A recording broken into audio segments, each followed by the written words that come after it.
lá vai ser na aula da próxima pessoa. Tá joia? Grande abraço e até quinta-feira. Espero todos vocês aqui. Muito obrigado. Boa noite a todos, meus amigos, companheiros de doutrina. Quinta-feira, onde aguardo tudo. Que a paz do Cristo esteja em nossos corações. O Oswaldo acaba de conversar com a gente, deixa uma mensagem fantástica, e na quinta-feira, Oswaldo vai falar sobre fatalidades. É um assunto que nós vamos entrar também. Nós estamos começando agora um papo que vai se estender por alguns meses, aonde nós vamos estar conversando sobre o livro O Céu e o Inferno. Este livro é bem interessante, né? E nós vamos estar conversando hoje sobre a introdução dele, rogando ao Mestre Jesus amparo e proteção para todos nós. Que o anjo tutelar, Senhor da vida, estenda suas asas benditas sobre todos aqueles que sofrem, sobre os angustiados, os aflitos, os deprimidos, para que possamos olhar ao monte e enxergar o sol da vida. Se conosco, Senhor. Assim seja. Bem, vocês estão vendo aí, né, que eu coloquei um desenho, e o nosso bate-papo vai ser sempre curto, tá, gente? Nós vamos estar num bate-papo aí de 20, 25 minutos no máximo, para que a gente possa estar conversando rapidamente com vocês sobre o céu e o inferno. Espero que vocês estejam me ouvindo bem, né? Tereza acabou de entrar, boa noite. Eu não vou ler nos comentários porque a vista não me ajuda, tá? Então, vocês estão percebendo aí que eu coloquei um desenho muito, muito comum do Pato Donald entre o gênio bom e o gênio mau, né? O demônio e o anjo brigando para nós, por nós. Uma das maiores dúvidas que o homem carrega é o que vem após a morte. O que vai acontecer quando a vida do corpo cessar, né? E Kardec coloca na sua quarta obra, O Céu e o Inferno, Kardec coloca exatamente sobre isso. Ele traz uma síntese com depoimentos de espíritos sofredores, de espíritos que estão em paz, em tranquilidade. O que ocorreu após a morte, né? O que vai acontecer, quais os desdobramentos, e isso de uma forma extremamente científica, de uma forma extremamente centrada. Kardec é chamado de o bom senso reencarnado, e ele vai colocar para nós aí quais os caminhos que a morte coloca à nossa frente.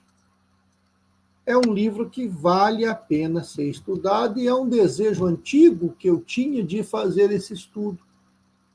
Aí, quando o Fred me chamou para fazer o estudo na terça, eu propus e o Fred imediatamente aceitou. Mas o que é a morte? O que você faria se te fosse dito que você morreria daqui 10 dias?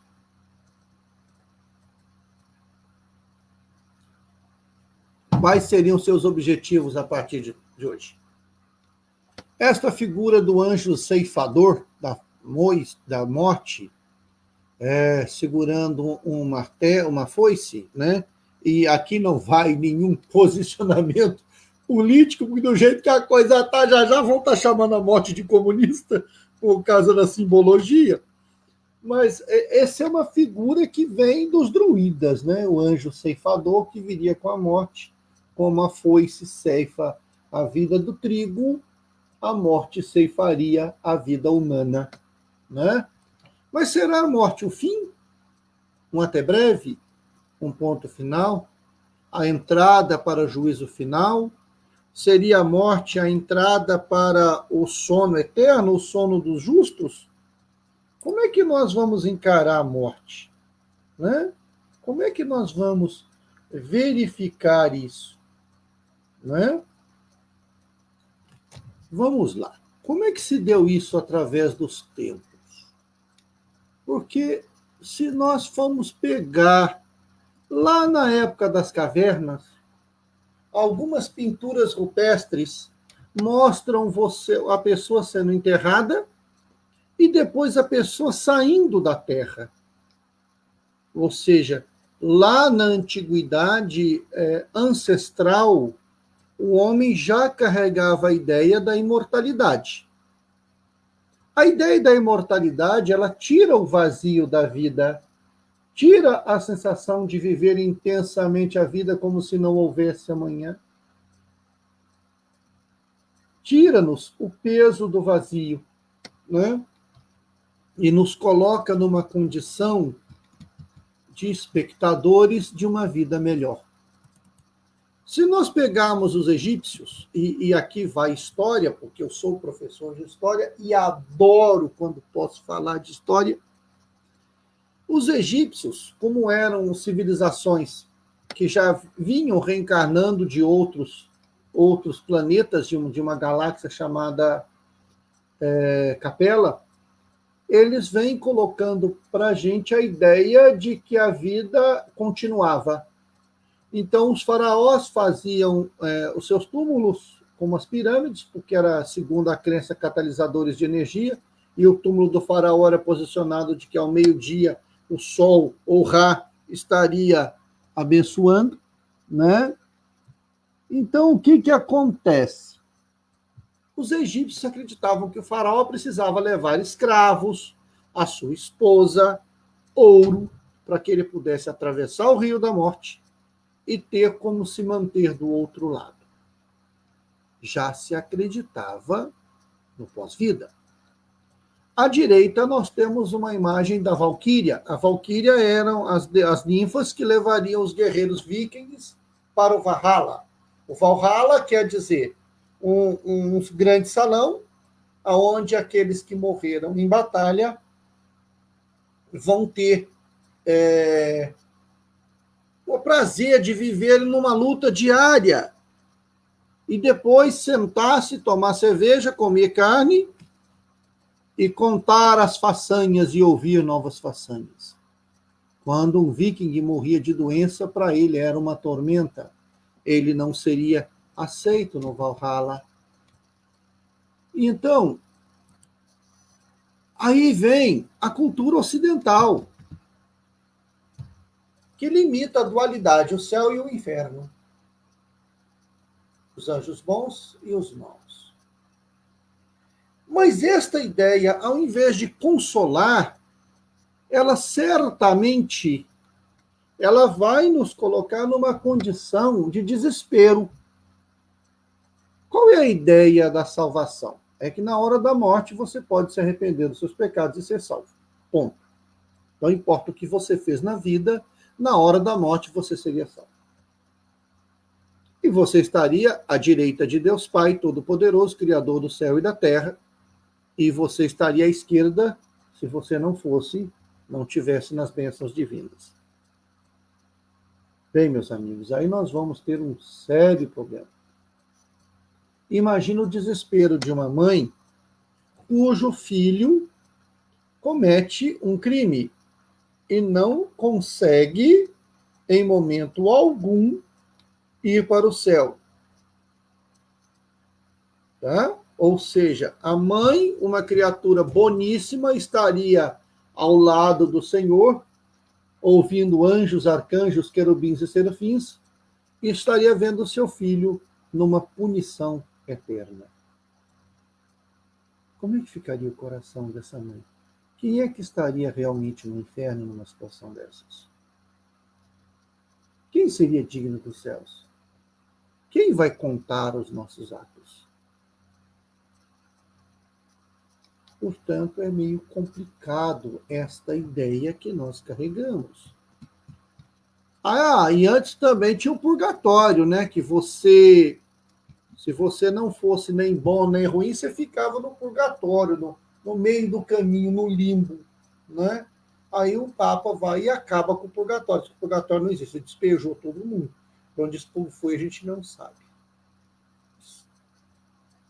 Eu acho que a gente estudar a vida quando ela antecede ao útero e sucede o túmulo, ela é bem interessante e esperançosa.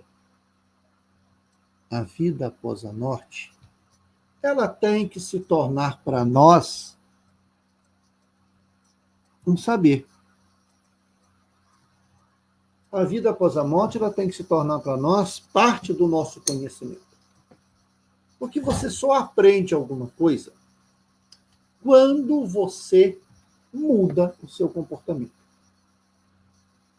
Chega para uma pessoa e o médico fala: olha, meu senhor, o senhor tem 2 anos de vida. A pessoa vai fazer o quê? Se desesperar, cometer todas as atrocidades. E, de repente, ela vai perceber que o corpo dela morreu, ela não. Então, a vida após a morte, ela é uma verdade e precisa ser apreendida por nós. Precisa fazer parte do nosso saber, dos nossos saberes. Porque o que você sabe, você não esquece. E quando você aprende, você muda de comportamento. O aprendizado pressupõe mudança de conduta. Bernardo e Francisco de Assis cultivavam o jardim. E Bernardo teria perguntado a Francisco de Assis: Pai Francisco, o que você faria se você soubesse que ia morrer daqui 10 minutos? E ele respondeu: terminaria de cuidar da minha rosa. E você, terminaria de cuidar da sua rosa? O que é mais esperançoso? O fim? A morte como o grande finale? The End? Baixam-se as cortinas do espetáculo? E depois? É o nada? Eu vou virar pó? Eu vou dormir o sono dos justos e esperar as trombetas tocarem para que eu possa despertar?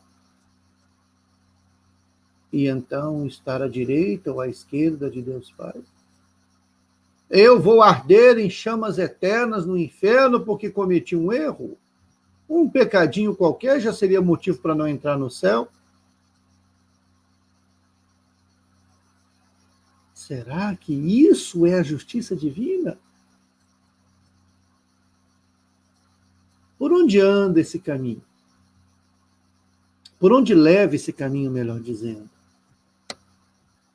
Eu fico pensando nessas pessoas que acham que a morte termina e os anos vão passando, a pessoa vai definhando.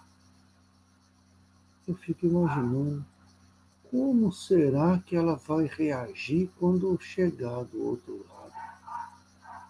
Elizabeth I, percebendo a sua morte, teria dito: todo o meu reino por 1 minuto a mais de vida, porque ela sabia o que estava esperando por ela. Nós tivemos uma amiga no centro, a Marta, figura única, esposo taxista, filhas maravilhosas. A Marta chegou de manhã, virou para as meninas dela: olha, um domingo de manhã, eu quero que vocês arrumem tudo porque eu vou morrer quinta-feira. As filhas acharam aquilo estranho. E ela realmente, assim, o carro do marido estava no nome dela, ela foi no cartório no dia seguinte, transferiu o carro para o nome do marido, foi no cartório, passou a casa para as filhas, falou para o marido: depois que eu desencarnar, você espera um pouco, arruma outra pessoa, porque você não sabe ver sozinho, não.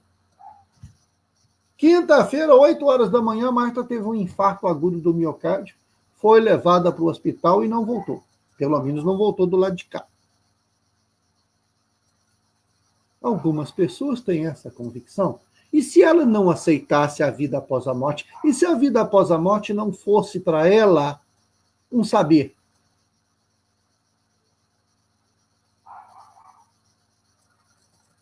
Há alguns anos atrás, o médico, eu tinha uma dor violenta no estômago, o médico, olhando um raio-x, virou para mim assim: seu Milton, a notícia não é boa. Eu falei: pois não, doutor. Pelo diagnóstico aqui, o senhor está com câncer. E parece que ele já comeu mais da metade do seu estômago. Eu falei: tá, doutor, mas qual que é a notícia ruim disso? O senhor vai morrer. Eu falei: o senhor também. Eu vou morrer de câncer, o senhor pode ter um infarto. Todo mundo vai morrer, doutor. Saí dali e fui procurar outras opiniões. Descobri depois que eu estava com uma bactéria no estômago que deixava uma mancha. Fiz um tratamento, que eu não sabia o que era pior, se era doença ou remédio. E estou aqui até hoje, ainda não desencarnei. Mas e você, se você souber que você vai desencarnar, eu continuo a minha vida, porque eu sei que eu vou ficar do lado de lá do jeito que eu estou aqui. Eu sei o que eu vou encontrar do outro lado. Isso às vezes me assusta, porque eu sei exatamente quem está me esperando. É o encontro comigo. Esse talvez seja o nosso maior desafio. Então, durante o estudo deste livro maravilhoso de Allan Kardec, que é a quarta obra de Kardec, O Céu e o Inferno, nós vamos analisar junto com Kardec, tentando entender a ótica dele. O que acontece para nós? Qual o sentido do perdão quando a gente desencarna? Qual o sentido das bagagens que nós devemos carregar? O que nós devemos deixar de qual checklist que a gente tem que fazer? Porque é engraçado, né? Você vai fazer uma viagem e você se prepara, você estipula um roteiro, você pesquisa o clima. E se não você vai para o verão europeu e leva bermuda e camiseta, você está lascado. Imagina você chegar na Rússia de bermuda com 30 graus abaixo de zero. Não dá, né? Ou você vai para o verão espanhol e leva roupa de frio. Também não dá. Mas você se prepara. E nossa vida? Nós estamos preparados para a grande viagem? Estamos preparados para a nossa partida? Temos convicção do que vai nos acontecer? Somos esperançosos da vida após a morte? Ou isso para nós é só uma crença? Eu acredito na vida após a morte. Ou eu estou comprometido com a vida após a morte? É isso que nós devemos perceber e entender. E é isso que nós vamos estudar daqui para frente. Eu não vou dizer quanto tempo vai durar esse estudo, tá certo? Porque tem capítulo que nós vamos ser mais rápidos, tem outros capítulos que nós vamos nos ater mais um pouquinho.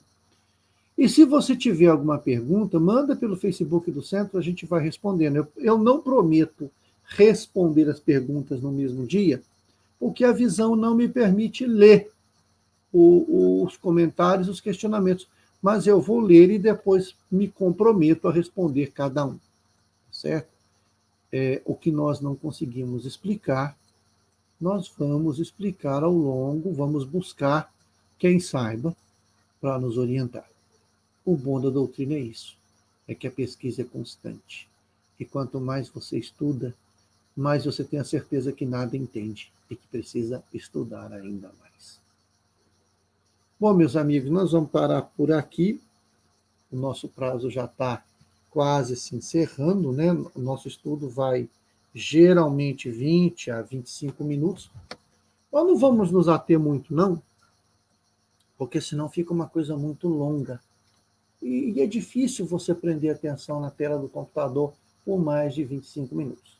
Então, os nossos estudos vão durar entre 20 e 25 minutos, mais ou menos o que acontece no Dedo de Prosa do Evangelho na sexta-feira, que é religiosamente 20 minutos. Mas uma coisa é certeza, nós não vamos virar pó. É engraçado porque todas as religiões acreditam na vida após a morte. Vocês já perceberam isso? Todas elas. Todas as religiões.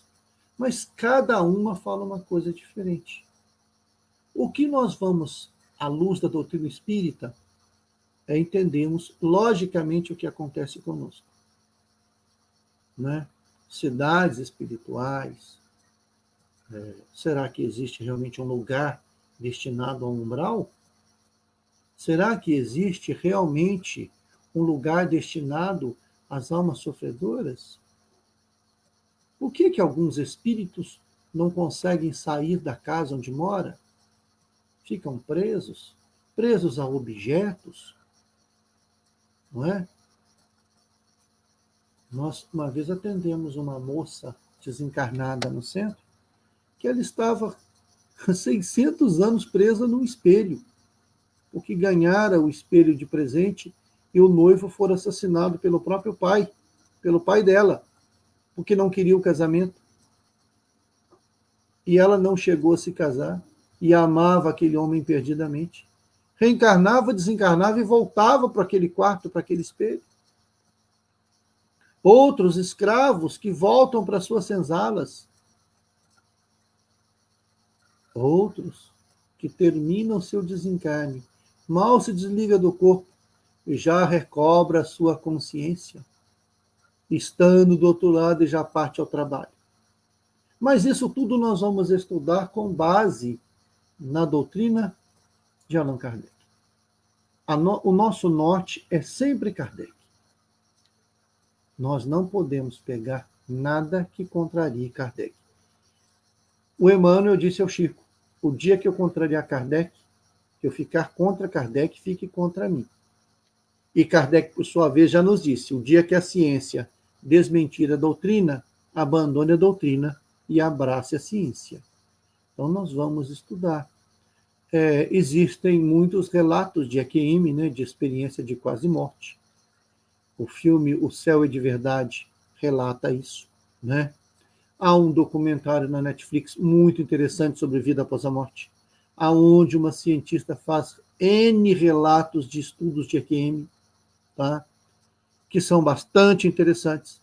A ciência, então, ela vai nos dar sempre provas de que ela está estudando isso de forma séria, começando lá pelo casal Killian, na Rússia, que trouxe as fotografias Killian, provando a existência da aura, e a ciência caminha para isso. Então, meus amigos, toda terça-feira, neste mesmo bate-horário, nesse mesmo bate-canal, nós estaremos aqui entre 8 e 8h20, para que nós possamos estudar um pouco dessa obra fantástica que é O Céu e o Inferno, ou A Justiça Divina à Luz da Doutrina Espírita. Que a paz do Cristo esteja em nossos corações. E o nosso próximo encontro é na sexta-feira, às 19h, com um dedo de prosa sobre o Evangelho. E na terça-feira, o primeiro capítulo de O Céu e o Inferno. Paz aos corações. Muita luz e serenidade a todos. Obrigado pela atenção. Um abraço carinhoso.